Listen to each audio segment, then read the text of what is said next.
Pemirsa, Wakil Presiden Republik Indonesia Gibran Rakabuming Raka menyampaikan pesan Presiden Prabowo Subianto dalam KTT G20 di Afrika Selatan Minggu 23 November. Wapres menekankan perlunya kemitraan global yang setara atas dasar saling menghormati dan saling menguntungkan.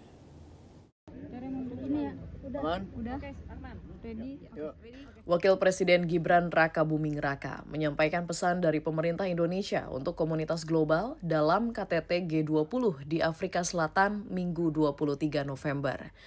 Beberapa pesan strategis yang dibawa pada KTT G20 seperti mendorong penguatan peran Global South dan keadilan ekonomi global. Selain itu, Indonesia juga mengambil peran aktif dalam menguatkan suara negara-negara berkembang. Wapres juga menekankan perlunya kemitraan global yang setara atas dasar saling menghormati dan menguntungkan. Setiap negara berhak untuk menentukan arah pembangunannya. Yang namanya kerjasama, partnership harus mensejahterakan, harus memberdayakan.